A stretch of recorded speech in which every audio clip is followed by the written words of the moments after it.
Welcome to Thoughts Off the Stem. Thank you for joining the sesh with me, Justin Barone. I hope you're having a good week, a good day, a good month, and a good year. Overall, I hope life is going well for you. If you're having a hard time, I hope this provides you at least 20 to 30 minutes of laughs. Either at my stupid stoned ass or at the subject itself. This sesh, I want to talk about why it seems like to be rich and famous or rich and successful, you have to have done some illegal shit first. That's right. Have you not noticed that there's like an abundance of people that do illegal stuff that eventually find success in the mainstream, but it's not till after they've done something illegal and or something questionable or something like morally wrong, and then all of a sudden nowadays they're like just walking around like regular people, like they didn't have this, background or past that was sort of sketchy. Some of them, in some cases, work for the government. Some people have high paying, major corporate jobs. But it always seems to be that in each of these cases, there's something about that person that gets them to the point of actually being involved or asked by that company or that government to help them with some kind of work. It's generally, it has to do with whatever it was that their crime was, right? So, for example, let's use the Catch Me If You Can guy. What was his name? Frank Abagnale Jr. If you don't know, there was a movie called Catch Me If You Can made after he wrote a book called Catch Me If You Can that detailed all his fraudulent activities, essentially. And he went through a period of time in the 70s where he was a big fraudster. He knew how to write fraudulent checks, create fraudulent checks. He impersonated a pilot. At one point, he impersonated a bunch of other occupations in order to get whatever he wanted. Well, after he was on the run for a bit and the FBI finally caught him, he did some time in France and he did some time in America. Okay? After he did his time, he was then scouted, I guess you could say, by the government, the defense, the cyber, what's it called? Not cyber crimes.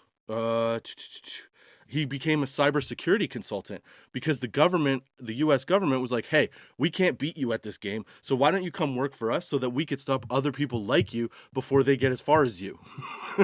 Dude lands a great sweet job because now his expertise, which are on the illegal side of things, are now legal, and he's doing, he authored a book. He's a speaker about cyber crimes. He, I think at one point, worked for the FBI. Like, these people, if you're bad enough and you're good enough at the thing that you're bad enough at, will get rewarded for it. So, like, what is the point of the construct that society has put together for us? Like, why follow the rules if all you have to do is a little bit of prison time to be able to live a very nice, cushy life of luxury? You know what I'm saying? It's kind of crazy because each of the people that I'm going to talk about had movies made about them. And they did things that were either illegal, immoral, or at the very least questionable. And they gained like long-term success from it after doing the illegal thing. Isn't that crazy? Isn't it crazy that we as a society can idolize the being so bad that you buck the system and you become so good at being bad and doing illegal things that you're sought after by the legal side of the community to get you to help them figure out why they can't figure it out. You see what I'm saying? I know that was weird and it was a long way around, but it's just surprising to me. So it makes me feel like with all the movies that we see, all the documentaries, all of these people that are now with streaming services, all these people that are getting their story told, it seems like there's an abundance of people in all different professions that have found success by doing illegal shit first. So I want somebody to explain to me what the point is of following the rules if you cannot follow the rules and become more successful than most. Because I'm sure that there's people that have the exact same traits as these guys that have worked their ass off like day in and day out, and they're getting overlooked for promotions and all kinds of different stuff, right? Any kind of advancement in work, I feel like a lot of people, if they just follow the rules, get overlooked. Maybe it's because we're too vanilla. There must be something to the characteristic of the personality that will make somebody, scam other people. Like the Wolf of Wall Street, like Jordan Belfort, like just straight up fraud, you know? And the more effective you can be at that thing, the more, uh, the more praise you get, right? It's kind of fucked up. And then it doesn't help that we as society will line up for those movies. We'll definitely buy those books. We'll read those stories. We'll think about it and we'll be like, yeah, that guy really fucked the system. But it's like, it's almost like the way that they paint the picture is you have to do that thing to maintain a certain level of wealth and acumen, you know? I don't know if acumen's the right word, but I'm just saying, for the notoriety that these guys have, it came well after they were involved in shady illegal activities. And it came piggybacking off the fact that they actually did these illegal activities. If they hadn't done these illegal activities, nobody would have known who they were. You know what I mean? It's just surprising to me.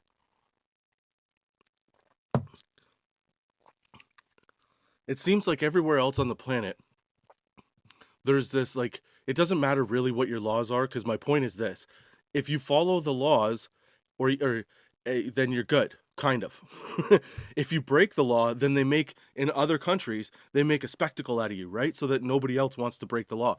Whereas in North America, if you break the law, you get a movie, a book deal, possibly a documentary, a podcast tour, just to tell your story, because people are interested, because we feed off it. We feed off it because I think we live like vicariously through these stories and be like, oh man, I wish I could have been that guy. I wish I could have done that thing. But it takes a certain type of person to, like I said, like scam investors on Wall Street, pretend to be a pilot and get rides across the world, forge documents, take over companies. Taking over companies is huge. Mark Zuckerberg, he's a good example. Mark Zuckerberg stole an idea and made it Facebook, or claimed it as his own at least, right? And then he made Facebook, and now he's the king of the internet, essentially, right? Like, just godly amounts of money, can do whatever he wants. He just works in technology all day long, even though it's off of the technology that he essentially stole. Again, made a movie about him. We talk about him all the time. He's actually like a center spoke for our society.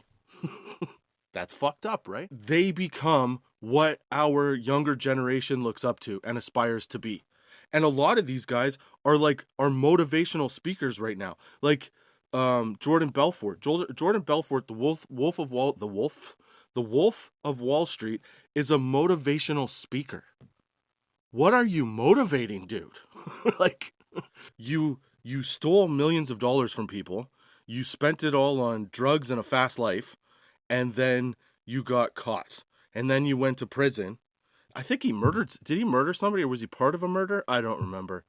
But the story's crazy, right? So, but like, what part of that is motivational? Shouldn't that more so be like a cautionary tale? Like, you're a cautionary speaker. You're the guy that's like, let me scare you straight from going to jail.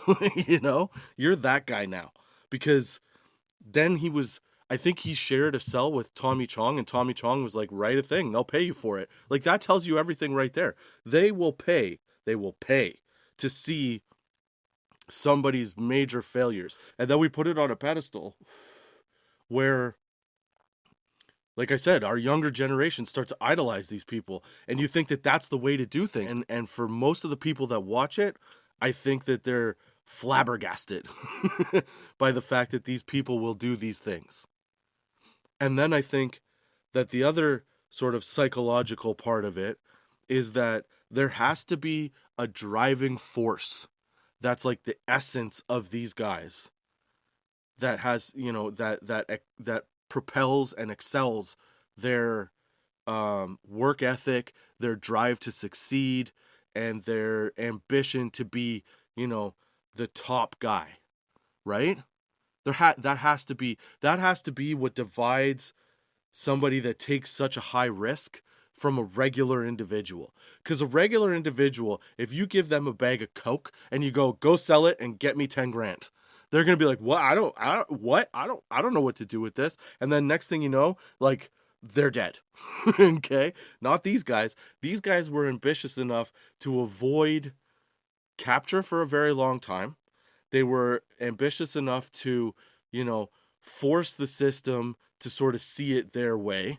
They pushed hard enough for other people to recognize that the amount of work and the amount of effort that goes in to succeeding at crimes like this has to be transferable to regular business. So why not give the person the opportunity to do this for our business, right? That has to be the thing. Like, if you're a hiring manager or an owner of a company, there's got to be some kind of like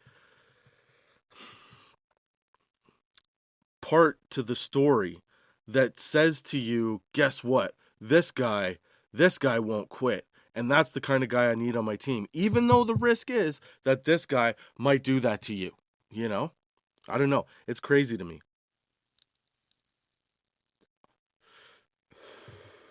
But they all took these ideas and they all ran with these ideas so that they could gain the level of wealth that they expected without actually working that hard. But what they didn't realize was that they actually did work very hard. They just really enjoyed the work. They enjoyed the criminal work. Like this guy, the cocaine quarterback, Owen Hansen. He was an SCU walk-on, and over the course of his career, his other teammates went to the NFL. Okay. And they started, they got some pretty huge contracts. And this guy wasn't good enough to go to the NFL. So he's like, what am I going to do? Now, his whole college career, he had been doling out, what should we say, supplements to help his fellow players recover quicker. Okay. And he was kind of like the go-to guy for that. Well, then as university started to end for him, it started to branch out into other supplements that, recreational users might want. And then it snowballed from there to the point where he was trying to smuggle in cocaine for the cartel to Australia. Yeah, dude. And then that's when it all kind of fell apart. And then he was also into, obviously, money laundering.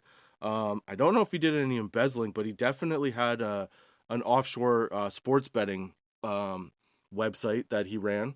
But yeah, a lot. And then once he goes to jail, he avoids getting killed by the cartel, which is fucking, that blows my mind, because like, you don't fuck with the cartel and win, but he ends up going to prison, and now he's out of prison, and now he's successful with this energy bar thing that he made while he was in prison, and he was selling to the prisoners. So doesn't that mean that these guys have this gene of like hustler?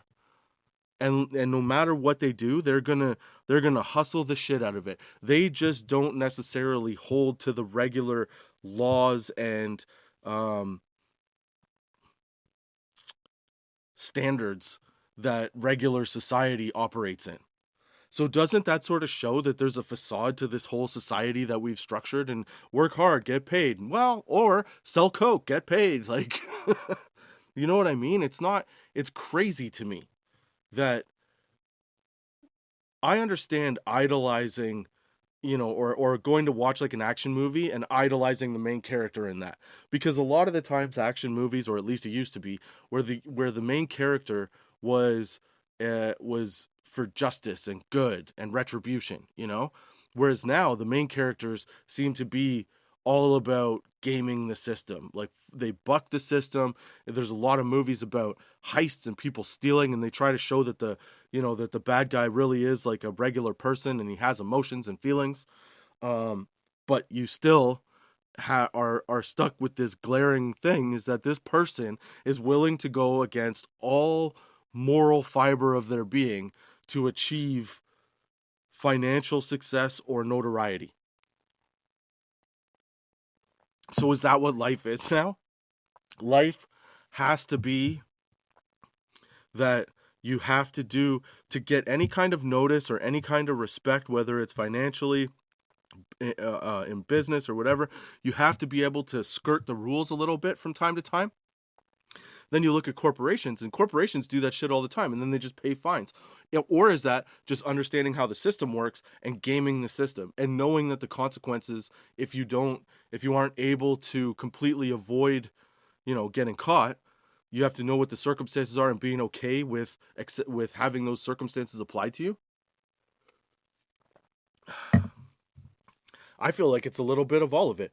I think it's all a little bit psychological, where these people have this like immense drive and ability to um, achieve certain levels of success.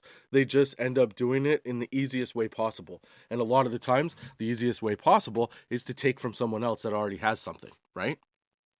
And then I think another part of it is that they have this certain psychology that allows them to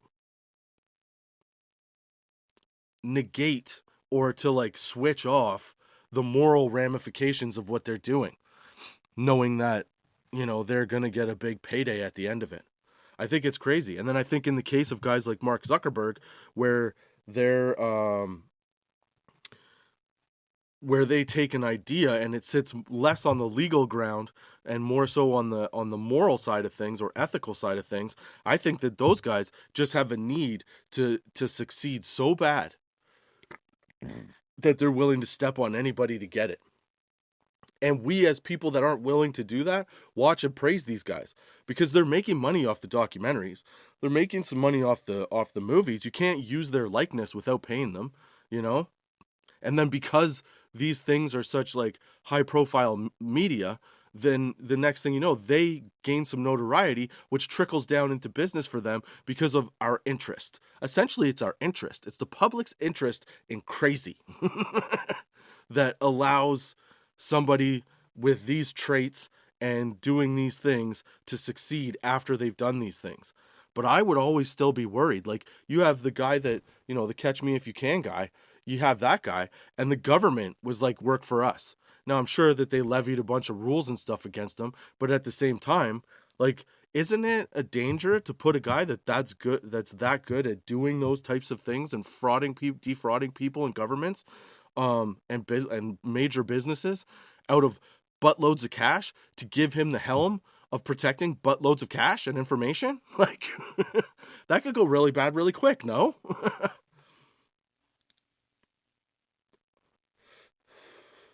So there's always a part of me that has this struggle. That one part of me is like, fuck it, just, break the rules, do what other people do. But then there's the if you're going angel and demon, right? So the demon is telling me to just fuck it and do what everybody else does and just get what's yours, get what's coming to you. Then the angel comes down and they're on my shoulder going, yeah, but that's not cool. Like, how would you really feel if if somebody did that to you? And I'm starting to think that the only reason that I feel that way is because that's sort of like how we've been ingrained to see the structure of our society, where you don't want to topple someone else. But history has always been going after what you want and toppling the other person to take what you want. So realistically, although we're trying to be civilized, should we not then just take what we want? Or is there a balance? There's got to be a balance, right? Because you don't really want to screw someone over. But again, I don't know, it's one of those things to me that's fascinating, because these people will screw anyone over to get what they want, and they have. And sure, they may have paid the price for their actions, but who's to, like, once a cheater, always a cheater, right? So who's to say these guys, once they sort of like reestablish themselves a bit, don't start dipping into old habits? And if they're really that good at it, you're not going to notice right away. It's going to be like years down the road. And then all of a sudden it'll be like, oh, fuck, this guy's been scamming me the whole time. And I don't know how you could work with somebody that would, steal concepts and ideas and products from you, or how anybody could after that, because like, how do you excuse that? That's an ethical that person is not following the ethics of business. So how could you, unless you're in is it unethical people work with unethical people because they're always just trying to screw each other, and ultimately at the end it just evens out in the screwage? Or is it that there is actually some merit that these people are smart enough and hustle enough to be able to get themselves to that standard illegally on the other side of the fence, that it's worth it for them to have the chance to do it on the legal side of the fence? I don't know, dude. But I do know this. I do know that we praise the bad boy or bad girl, whatever you want to call anybody that does these kinds of things. And we're willing to give them a second chance, even though it doesn't really make a lot of sense to give them a second chance. And a lot of the times, their second chances go into shit that doesn't make sense, like motivational speaker. For a guy that stole from Wall Street, I don't know how you're motivating me to be happy about myself, or happy about my situation. Like, I feel like maybe there's a little bit of weirdness that happens there. I don't know if you're totally qualified to talk about motivation, although I guess, again, if you're looking at work ethic and stuff like that, you might be very well qualified to talk about motivation because you're a highly motivated individual just for nefarious reasons. So, yeah, I don't know. I just think it's quite amazing that there are a lot of people in politics, a lot of people that, you know, society looks up to, that celebrates, that have done illegal things to get the means that they have now, or to get the success that they have now, that they're using to their advantage, and nobody seems to give a shit. Like, I feel like we should care if somebody does illegal shit and then succeeds. Should we not? I mean,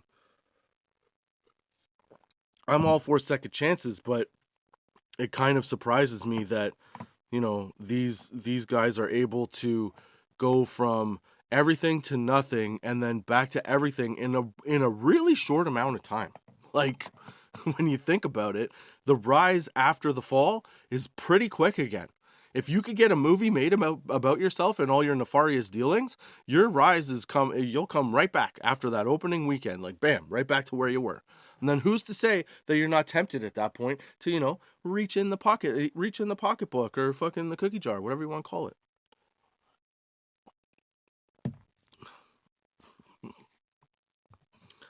Maybe we should maybe we need to recognize, or maybe I need to recognize that, as much as there's rules that are black and white, there's a gray area that no matter what the structure is and the rules that are set, or the boundaries, or the grounds for, you know, a common way of operating, that you can still push those boundaries.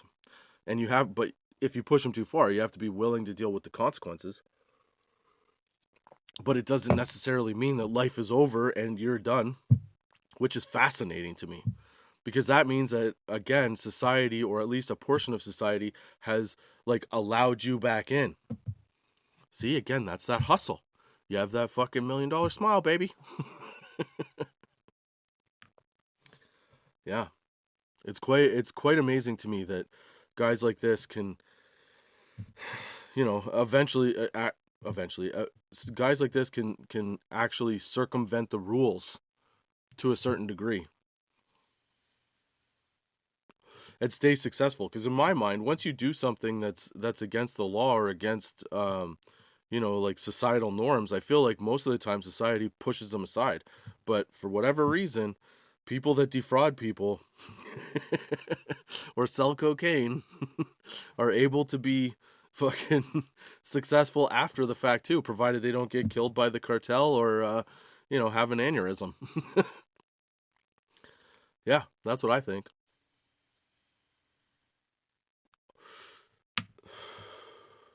So this sesh, I was puffing a little bit on my Liddy vape cart. It is, oh, what's it called? I just forgot the name of it. It'll come to me. It's fruity. It's a hybrid sativa. Galupa Gulp. That's what it's called. It's a nice pick me up. It's a fun social high. It tastes like berries, I would say. I don't have the packaging anymore, so I don't know what's actually in it, but I know that it was somewhere around 90% THC. I don't know what the terp profile, but you're looking at like, I think it's 2 something percent terps. It's no CBD. Yeah, but it's a good time. It gives you a little bit of the giggles. It keeps you social. It's a good social high.